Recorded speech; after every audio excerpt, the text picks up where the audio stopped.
ஓம் நம சிவாய.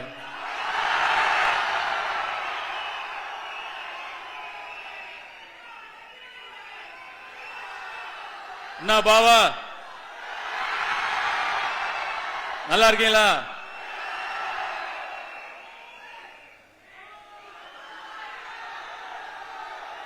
மதுரை கிட்டத்தட்ட ஒரு 8-9 வருஷத்துக்கு அப்புறம் வரேன்னு நினைக்கிறேங்க.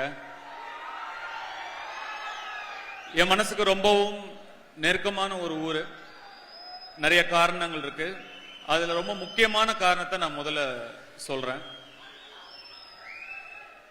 என்னுடைய அப்பாவும் அம்மாவும் சங்கராபுரம் எங்க அம்மா பிறந்த ஊர், மல்லிகாபுரம் எங்க அப்பா பிறந்த ஊர்.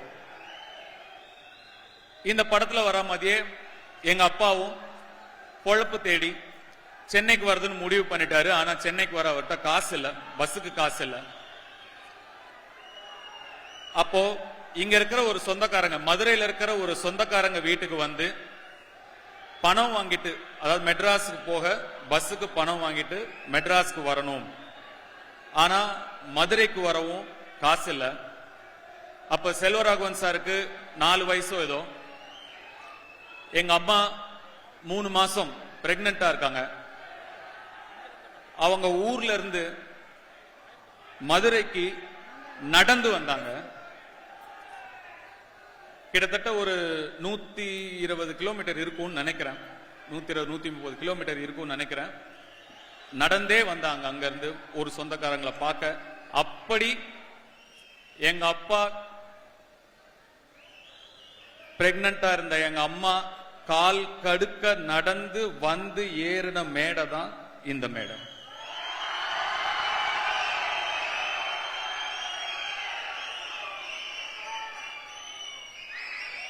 நான் எவ்வளவோ ட்ரை பண்ண அவங்களை எப்படியாவது இங்க கொண்டு வரணும்னு. எனக்கு இந்த மொமெண்ட் இன்னும் முழுமையாகவும் நிறைவாகவும் இருந்திருக்கும். ஒரு சில காரணங்களால அவங்களால வர முடியல. எனக்கு மதுரையில நிறைய சொந்தக்காரங்க இருக்காங்க, நிறைய நண்பர்கள் இருக்காங்க.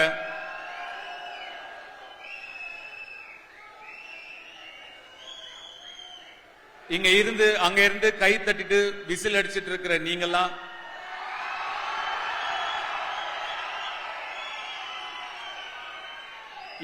என்ன கூட விட்டுட்டு எங்க அப்பா ஒரு உதாரணமா எடுத்துக்கிட்டு விசில் அடிச்சிட்டும் கை தட்டிட்டும் மட்டும் இல்லாம எந்திரிச்சு வாங்கயா, இங்க வாங்க, வரணும், உழைக்கணும், உழைச்சு இங்க வரணும். எல்லாராலையும் முடியும். கண்டிப்பா நீங்க இதை செய்யணும். செய்வீங்கல்ல? கண்டிப்பா செய்யணும்.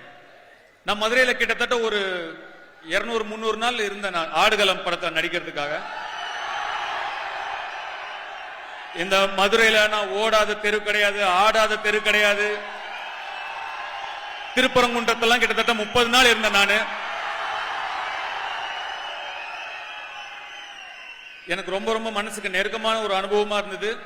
எவ்வளவோ எனக்கு வேலையில இருக்கிற ஸ்ட்ரெஸ், பிரஷர் எது இருந்தாலும் அந்த 200-250 நாள் நாங்க இருந்த நாட்கள் நான் ரொம்ப அமைதியாகவும் நிம்மதியாகவும் நான் இருந்தேன்.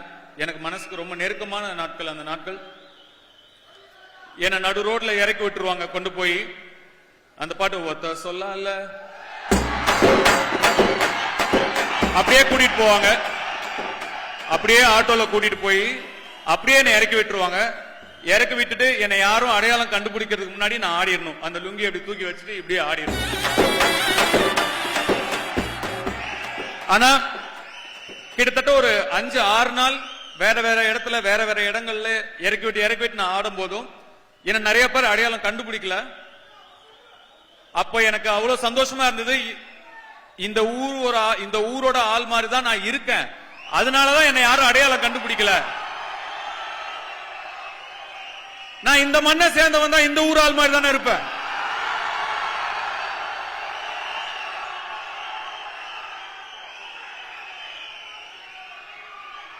சாவமேல கைய வச்சேண்டு வை,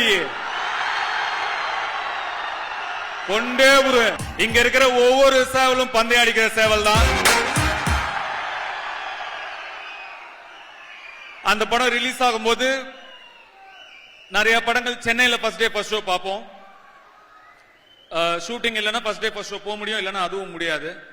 ஆடுகளம் மட்டும் மதுரையில தான் ஃபர்ஸ்ட் டே ஃபர்ஸ்ட் ஷோ பாப்பேன்னு பிளைட் பிடிச்சி இங்க வந்து ஃபர்ஸ்ட் டே ஃபர்ஸ்ட் ஷோ பார்த்தேன். ஜெயான்னு ஏதோ ஒரு தியேட்டர் நினைக்கிறேன், அந்த தியேட்டர் ஏதோ ஜெயான் முடியும் ஞாபகம் இருக்கு,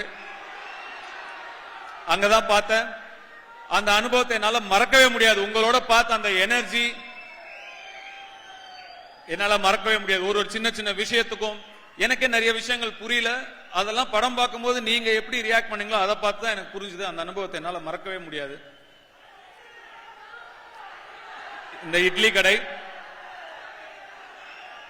கடை ஒரு சாதாரண படம், சிம்பிளான படம். ஆனா நிச்சயமா நீங்க எல்லாரும் உங்க ஃபேமிலியோட உங்க குழந்தைங்களோட போய் பார்த்து எமோஷனலா கனெக்ட் பண்ணி என்ஜாய் பண்ற ஒரு படமா நிச்சயமா இருக்கும். நிச்சயமா உங்களுக்கு பிடிக்கும் நான் நம்புறேன்.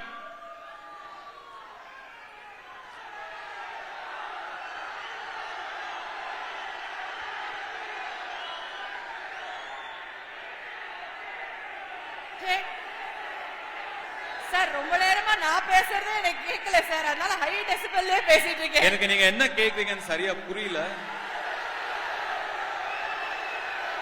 வடசென்னை 2 சார், வடசென்னை 2 வடசென்னை 2 கேக்குறாங்க சார்.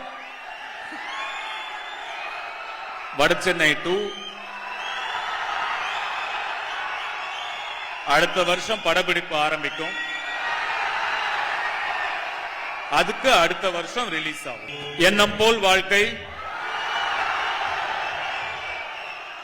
உங்களுடைய எல்லாருடைய எண்ணமும் அவங்க குடும்பம் மீதும் அவங்க குழந்தைகள் மீதும் இருக்கணும். நல்லபடியா பாத்துக்கோங்க, குடும்பத்தை முதல்ல நல்லபடியா பாத்துக்கோங்க.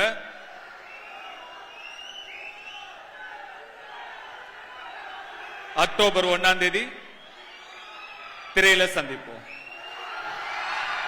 சார் மதுரை மக்களுக்காக நான் வந்து பேசாம இருந்தா அது ரொம்ப தவறாயிடும். நீங்க சென்னையில பாடினீங்க, கோயம்புத்தூர்ல பாடினீங்க, அப்ப மதுரையில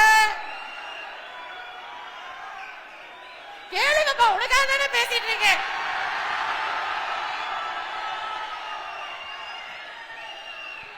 ப்ளீஸ் சார்.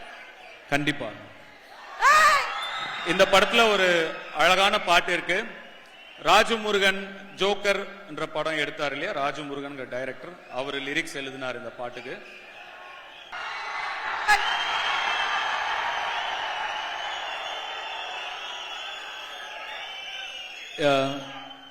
இந்த இடத்துல இந்த பாட்டோட லிரிக்ஸ் வந்து இந்த படத்தோட மொத்த ஜீவனும் இந்த பாட்டோட வரிகள்ல இருக்கு.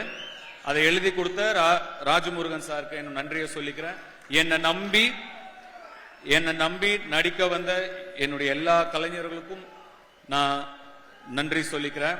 டெக்னீஷியன்ஸ்க்கும் என்னோட நன்றியை சொல்லிக்கிறேன். எங்களுக்குள்ள நாங்க எல்லாரும் சேர்ந்து உங்களுக்கு படம் எடுக்கிறோம், எங்களுக்குள்ள நன்றி சொல்லுக்க தேவையில்லைன்னு நினைக்கிறேன். இருந்தாலுமே என் மேல இருந்த நம்பிக்கையில மட்டுமே அவங்க எல்லாருமே வந்தாங்க. எல்லாருக்கும் நன்றி. இங்க இருக்கிறவங்கள குறிப்பிட்டு சொல்றேன், எஃபர்ட் எடுத்து இங்க வந்திருக்காங்கிறதுனால இங்க இருக்கிறவங்கள மட்டும் குறிப்பிட்டு நான் பேச விரும்புறேன். அருண் விஜய் சார், நீங்க சொன்ன மாதிரி நீங்க கதை கூட சரியா கேட்கல, உடனே டக்குன்னு ஓகே சொல்லி என்ன நம்பி நீங்க வந்துட்டீங்க. அவருடைய படம் இப்போ ரெட்டத்தலைன்னு ஒரு படம் நடிச்சிட்டு இருக்காரு, கூடிய சீக்கிரம் ரிலீஸ் ஆக போகுது. நான் ஒரு 30-35 நிமிஷம் அந்த படம் பார்த்தேன். எக்ஸ்ட்ராடினரி த்ரில்லரா இருக்கு அந்த படம், ரொம்ப நல்லா வந்திருக்கு. வாழ்த்துக்கள் பிரதர், கண்டிப்பா அந்த படம் பெரிய வெற்றியடைய என்னுடைய வாழ்த்துக்கள். உங்களுடைய டெடிகேஷனுக்கும் உங்களுடைய சப்போர்ட்டுக்கும் ரொம்ப நன்றி. பார்த்திபன் சார், மீண்டும் மீண்டும் ரொம்ப நன்றி. நீங்க தான் அதை இன்னுமே எங்க போனாலும் சின்ன கதாபாத்திரம் சொல்றீங்களே தவிர, நீங்களே படம் பார்க்கும்போது உங்களுக்கு தெரியும் அது சின்ன கதாபாத்திரம் இல்ல, மக்கள் சொல்லுவாங்க, அப்போ உங்களுக்கு தெரியும். இளவரசு சார், நம்ம திருவிளையாடல சேர்ந்து நடிச்சோம். என் மனசுக்கு பிடிச்ச முத்துகிருஷ்ணா நீங்க அந்த படத்துல நடிச்சிருந்தீங்க, கண்டிப்பா நீங்க மறந்துருக்க மாட்டீங்க. உங்களோட ஒர்க் பண்ணது எனக்கு ரொம்ப மகிழ்ச்சி சார். என்னுடைய சொந்த ஊரை சேர்ந்த ஒருத்தர் கூட சேர்ந்து வேலை செஞ்ச ஒரு சந்தோஷம் இருந்தது. உங்க கூட பழகின நாட்கள் ரொம்ப அழகா இருந்தது. பேசின நாட்களை விட நான் உங்ககிட்ட நிறைய, உங்க கேரக்டர் நல்லா இருக்க நான் இன்னும் எழுதிக்கிட்டே இருந்தேன், இன்னும் பெட்டர் ஆயிட்டே போச்சு. அதனால இன்னும் நிறைய நாட்கள் நான் உங்ககிட்ட கேட்டேன். நீங்க எந்த விதமான ஒரு செகண்ட் கூட யோசிக்கல. தம்பி வந்துடுறேன் தம்பின்னு வந்து எனக்கு கோஆபரேட் பண்ணி கொடுத்தீங்க. ரொம்ப ரொம்ப நன்றி. என்னுடைய தயாரிப்பாளர் ஆகாஷ் பாஸ்கரன் அவர்களுக்கு என்னுடைய நன்றியை சொல்லிக்க விரும்புறேன். என்னுடைய ரசிகர்கள்லாம் என்னுடைய படத்தை எப்படி ப்ரோமோட் பண்ணணும்னு இவ்வளவு நாள் ஆசைப்பட்டாங்களோ அவர் அதை பண்ணி கொடுத்திருக்காரு. உங்களுக்கு நீங்க எல்லாம் சந்தோஷப்படுற அளவுக்கு இந்த படத்தை அவர் ப்ரோமோட் பண்ணி கொடுத்திருக்காரு. அதுக்காக உங்க சார்பா ஆகாஷ் பாஸ்கருக்கு நான் நன்றி சொல்லிக்கிறேன். என் சார்பாவும் நன்றியை சொல்லிக்கிறேன். இந்த படத்தை வெளியிடுற இன்பன் உதயநிதி, அவர் எனக்கு குழந்தையில இருந்து தெரியும். இன்னைக்கு அவருடைய பேரே வருது, இன்பன் உதயநிதி வழங்கும்னு பார்க்கும்போது ரொம்ப மனசு சந்தோஷமா இருக்கு. அவருக்கும் என்னுடைய வாழ்த்துக்களை தெரிவிச்சுக்கிறேன். மதுரை மக்களுக்கும் மதுரை ரசிகர்களுக்கும் என் ரசிகர்களுக்கும் மீண்டும் மீண்டும் கோடான கோடி நன்றிகளை சொல்லிக்கிறேன்.